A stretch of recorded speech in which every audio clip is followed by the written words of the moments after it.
அடுத்த 3 முதல் 4 நாட்களுக்கு வட இந்தியாவின் பல்வேறு பகுதிகளில் அடர்த்தியான மூடுபனி ஏற்படும் என இந்திய வானிலை ஆய்வு மையம் கணித்துள்ளது. இதனால் டெல்லியில் தற்போதைய நிலை மேலும் தீவிரமடையலாம் என்று கூறப்படும் நிலையில் முகக்கவசம் அணிய அறிவுறுத்தப்பட்டுள்ளது. இந்நிலையில் குழந்தைகள், முதியவர்கள் காற்று மாசுபாட்டால் மிகவும் பாதிக்கப்படக்கூடியவர்களாக இருப்பதாகவும், கர்ப்பிணிகளுக்கு ஏற்படும் பாதிப்பால் குறைப்பிரசவம் மற்றும் குழந்தைகளின் எடை குறைந்த பிறப்புக்கு வழிவகுக்கும் என்றும் டெல்லி ராம் மனோகர் லோகியா மருத்துவமனையின் மருத்துவர் கவலை தெரிவித்தார்.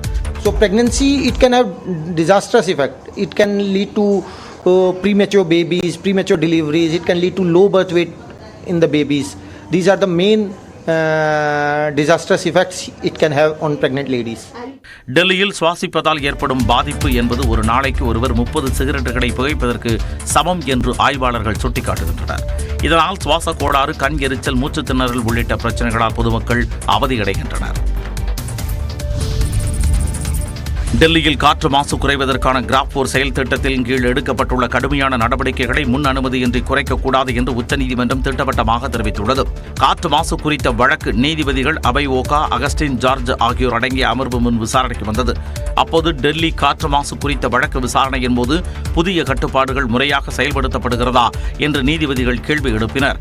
இதற்கு பதிலளித்த அரசு வழக்கறிஞர் நேற்று முதல் கிராப் 4 செயல் திட்டம் அமல்படுத்தப்பட்டதாக கூறினார்.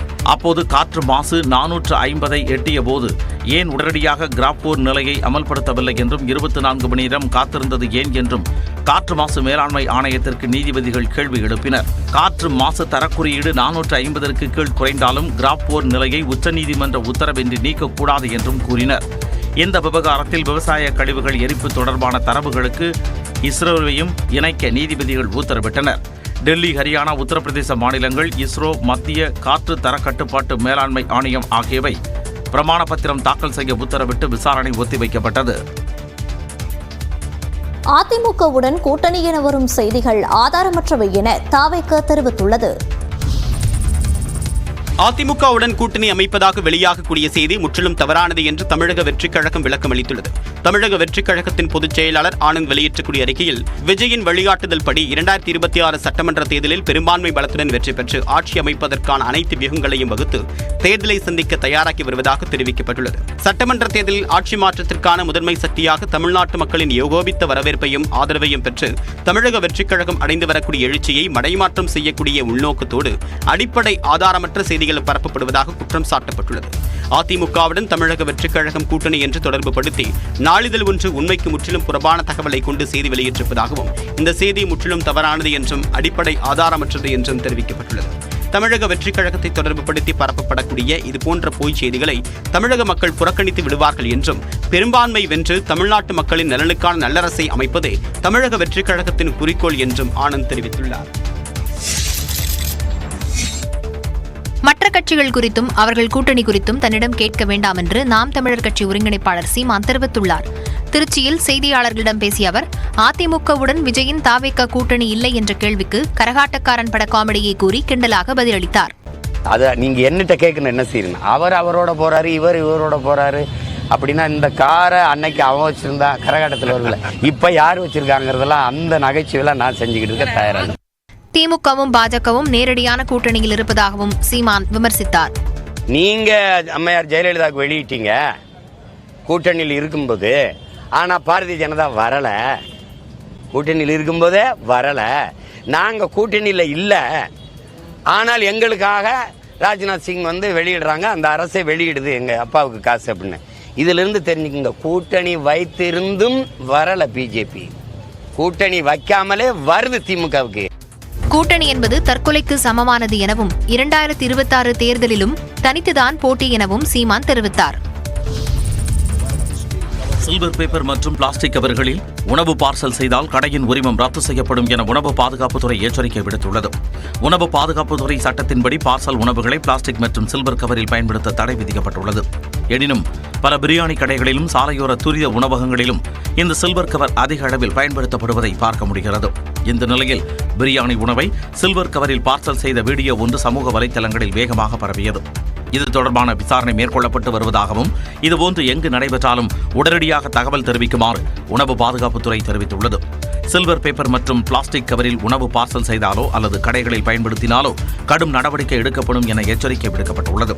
குழம்பு வகைகள், டீ, காஃபி போன்றவைகளை பிளாஸ்டிக் கவரில் கட்டிக் கொடுத்தால் கடையின் உரிமம் ரத்து செய்யப்படுவதுடன் கடைக்கு சீல் வைத்து 5000 ரூபாய் அபராதம் விதிக்கப்படும் என தெரிவிக்கப்பட்டுள்ளது. கொரோனா தடுப்பூசி போடாமல் கொரோனாவால் பாதிக்கப்பட்டவர்களுக்கே அதிகமாக மாரடைப்பு வருவதாக மூத்த விஞ்ஞானி சௌமியா சுவாமிநாதன் தெரிவித்துள்ளார். சென்னை கிண்டியில் உள்ள அண்ணா பல்கலைக்கழக வளாகத்தில் நடைபெற்ற நிகழ்ச்சி ஒன்றில் கலந்து கொண்டு பேசிய அவர், கொரோனா காலத்தில் அதிகளவு ஆன்டிபயோட்டிக் மருந்துகளை பயன்படுத்தியதால் பலருக்கு கரும்பூஞ்சை நோய் ஏற்பட்டதாக தெரிவித்தார்.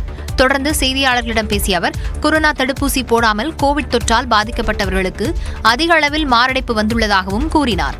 பட் ஆக்சுவல் ஃபேக்ட் என்னன்னா, கரோனா வந்தவங்களுக்கு ஹார்ட் அட்டாக் வரத்துக்கோ, டயபெட்டிஸ் வரத்துக்கோ, இந்த மாதிரி ஸ்ட்ரோக் வரத்துக்கோ வாய்ப்பு ரொம்ப அதிகம். ஏன்னா அந்த வைரஸ் நிறைய உள்ள டேமேஜ் பண்ணிட்டு இருக்கு வந்தவங்களுக்கு. அதுவும் 2-3 தூரம் வந்திருந்தா இன்னும் கொஞ்சம் டேஞ்சர் அது. ஸோ அது ஜனங்க என்ன நினைக்கிறாங்க, ஏன்னா அந்த ஊசி போட்டு தான் அவங்கள நினைவு இருக்கு. ஸோ வேக்சின் போட்டதுனால இப்படி ஆயிருக்குமோ அப்படின்னு நினைக்கிறாங்க. பட் ஆக்சுவல் ஃபேக்ட் என்னன்னா, அந்த கரோனா வந்ததுனால அந்த ரிஸ்க் அதிகமாயிருக்கு. கொரோனாவுக்கு போடப்பட்ட தடுப்பூசியில் 100% பக்க விளைவுகள் இல்லை என கூற முடியாது எனவும் சௌமியா சுவாமிநாதன் தெரிவித்தார். அதிமுகவுடன் கூட்டணி என வரும் செய்திகள் ஆதாரமற்றவை என தாவேக தெரிவித்துள்ளது. அதிமுகவுடன் கூட்டணி அமைப்பதாக வெளியாகக்கூடிய செய்தி முற்றிலும் தவறானது என்று தமிழக வெற்றிக் கழகம் விளக்கம் அளித்துள்ளது. தமிழக வெற்றிக் கழகத்தின் பொதுச் செயலாளர் ஆனந்த் வெளியிட்டக்கூடிய அறிக்கையில், விஜயின் வழிகாட்டுதல் படி 2026 சட்டமன்ற தேர்தலில் பெரும்பான்மை பலத்துடன் வெற்றி பெற்று ஆட்சி அமைப்பதற்கான அனைத்து வியூகங்களையும் வகுத்து தேர்தலை சந்திக்க தயாராகி வருவதாக தெரிவிக்கப்பட்டுள்ளது. சட்டமன்ற தேர்தலில் ஆட்சி மாற்றத்திற்கான முதன்மை சக்தியாக தமிழ்நாட்டு மக்களின் ஏகோபித்த வரவேற்பையும் ஆதரவையும் பெற்று தமிழக வெற்றிக் கழகம் அடைந்து வரக்கூடிய எழுச்சியை மடைமாற்றம் செய்யக்கூடிய உள்நோக்கத்தோடு அடிப்படை ஆதாரமற்ற செய்திகள் பரப்பப்படுவதாக குற்றம் சாட்டப்பட்டுள்ளது. அதிமுகவுடன் தமிழக வெற்றிக் கழகம் கூட்டணி என்று தொடர்பு படுத்தி நாளிதழ் ஒன்று உண்மைக்கு முற்றிலும் புறம்பான தகவலை கொண்டு செய்தி வெளியிட்டிருப்பதாகவும், இந்த செய்தி முற்றிலும் தவறானது என்றும் அடிப்படை ஆதாரமற்றது என்றும் தெரிவிக்கப்பட்டுள்ளது. தமிழக வெற்றிக் கழகத்தை தொடர்பு படுத்தி பரப்பப்படக்கூடிய இதுபோன்ற பொய் செய்திகளை தமிழக மக்கள் புறக்கணித்து விடுவார்கள் என்றும், பெரும்பான்மை வென்று தமிழ்நாட்டு மக்களின் நலனுக்கான நல்லரசை அமைப்பதே தமிழக வெற்றிக் கழகத்தின் குறிக்கோள் என்றும் ஆனந்த் தெரிவித்துள்ளார். மற்ற கட்சிகள் குறித்தும் அவர்கள் கூட்டணி குறித்தும் தன்னிடம் கேட்க வேண்டாம் என்று நாம் தமிழர் கட்சி ஒருங்கிணைப்பாளர் சீமான் தெரிவித்துள்ளார். திருச்சியில் செய்தியாளர்களிடம் பேசிய அவர், அதிமுகவுடன் விஜயின் தாவேக கூட்டணி இல்லை என்ற கேள்விக்கு கரகாட்டக்காரன் பட காமெடியை கூறி கிண்டலாக பதிலளித்தார். அத நீங்க என்னட்ட கேட்கணும், என்ன செய்யணும்? அவர் அவரோட போறாரு, இவர் இவரோட போறாரு அப்படின்னா, இந்த காரை அன்னைக்கு அவன் வச்சிருந்தா கரகாட்டத்தில் வரல, இப்ப யார் வச்சிருக்காங்கிறதெல்லாம் அந்த நகைச்சுவையெல்லாம் நான் செஞ்சுக்கிட்டு இருக்க தயாராக. திமுகவும் பாஜகவும் நேரடியான கூட்டணியில் இருப்பதாகவும் சீமான் விமர்சித்தார்.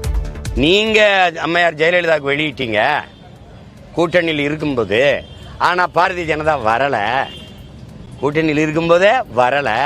நாங்க கூட்டணியில் இல்ல, ஆனால் எங்களுக்காக ராஜ்நாத் சிங் வெளியிடுறாங்க, அந்த அரசை வெளியிடுது எங்க அப்பாவுக்கு காசு அப்படின்னு. இதுல இருந்து தெரிஞ்சுக்கங்க, கூட்டணி வைத்திருந்தும் வரல பிஜேபி, கூட்டணி வைக்காமலே வருது திமுகவுக்கு. கூட்டணி என்பது தற்கொலைக்கு சமமானது எனவும் 2026 தேர்தலிலும் தனித்துதான் போட்டி எனவும் சீமான் தெரிவித்தார். சில்வர் பேப்பர் மற்றும் பிளாஸ்டிக் கவர்களில் உணவு பார்சல் செய்தால் கடையின் உரிமம் ரத்து செய்யப்படும் என உணவு பாதுகாப்புத்துறை எச்சரிக்கை விடுத்துள்ளது. உணவு பாதுகாப்புத்துறை சட்டத்தின்படி பார்சல் உணவுகளை பிளாஸ்டிக் மற்றும் சில்வர் கவரில் பயன்படுத்த தடை விதிக்கப்பட்டுள்ளது. எனினும் பல பிரியாணி கடைகளிலும் சாலையோர துரித உணவகங்களிலும் இந்த சில்வர் கவர் அதிக அளவில் பயன்படுத்தப்படுவதை பார்க்க முடிகிறது. இந்த நிலையில் பிரியாணி உணவை சில்வர் கவரில் பார்சல் செய்த வீடியோ ஒன்று சமூக வலைதளங்களில் வேகமாக பரவியது. இது தொடர்பான விசாரணை மேற்கொள்ளப்பட்டு வருவதாகவும், இதுபோன்று எங்கு நடைபெற்றாலும் உடனடியாக தகவல் தெரிவிக்குமாறு உணவு பாதுகாப்புத்துறை தெரிவித்துள்ளது. சில்வர் பேப்பர் மற்றும் பிளாஸ்டிக் கவரில் உணவு பார்சல் செய்தாலோ அல்லது கடைகளில் பயன்படுத்தினாலோ கடும் நடவடிக்கை எடுக்கப்படும் என எச்சரிக்கை விடுக்கப்பட்டுள்ளது. குழம்பு வகைகள், டீ, காஃபி போன்றவைகளை பிளாஸ்டிக் கவரில் கட்டிக் கொடுத்தால் கடையின் உரிமம் ரத்து செய்யப்படுவதுடன் கடைக்கு சீல் வைத்து 5000 ரூபாய் அபராதம் விதிக்கப்படும் என தெரிவிக்கப்பட்டுள்ளது. கொரோனா தடுப்பூசி போடாமல் கொரோனாவால் பாதிக்கப்பட்டவர்களுக்கே அதிகமாக மாரடைப்பு வருவதாக மூத்த விஞ்ஞானி சௌமியா சுவாமிநாதன் தெரிவித்துள்ளார். சென்னை கிண்டியில் உள்ள அண்ணா பல்கலைக்கழக வளாகத்தில் நடைபெற்ற நிகழ்ச்சி ஒன்றில் கலந்து கொண்டு பேசிய அவர், கொரோனா காலத்தில் அதிகளவு ஆன்டிபயோட்டிக் மருந்துகளை பயன்படுத்தியதால் பலருக்கு கரும்பூஞ்சை நோய் ஏற்பட்டதாக தெரிவித்தார். தொடர்ந்து செய்தியாளர்களிடம் பேசிய அவர், கொரோனா தடுப்பூசி போடாமல் கோவிட் தொற்றால் பாதிக்கப்பட்டவர்களுக்கு அதிக அளவில் மாரடைப்பு வந்துள்ளதாகவும் கூறினார். பட் ஆக்சுவல் ஃபேக்ட் என்னன்னா, கரோனா வந்தவங்களுக்கு ஹார்ட் அட்டாக் வரத்துக்கோ, டயபெட்டிஸ் வரத்துக்கோ, இந்த மாதிரி ஸ்ட்ரோக் வரத்துக்கோ வாய்ப்பு ரொம்ப அதிகம். ஏன்னா அந்த வைரஸ் வந்து நிறைய உள்ள டேமேஜ் பண்ணிட்டு இருக்கு வந்தவங்களுக்கு அதுவும் 2-3 தூரம் வந்திருந்தா இன்னும் கொஞ்சம் டேஞ்சர் அது. ஸோ அது ஜனங்க என்ன நினைக்கிறாங்க வந்து, ஏன்னா அந்த ஊசி போட்டு தான் அவங்கள நினைவு இருக்கு, ஸோ வேக்சின் போட்டதுனால இப்படி ஆயிருக்குமோ அப்படின்னு நினைக்கிறாங்க. பட் ஆக்சுவல் ஃபேக்ட் என்னன்னா அந்த கொரோனா வந்ததுனால அந்த ரிஸ்க் அதிகமாயிருக்கு. கொரோனாவுக்கு போடப்பட்ட தடுப்பூசியில் 100% பக்க விளைவுகள் இல்லை என கூற முடியாது எனவும் சௌமியா சுவாமிநாதன் தெரிவித்தார்.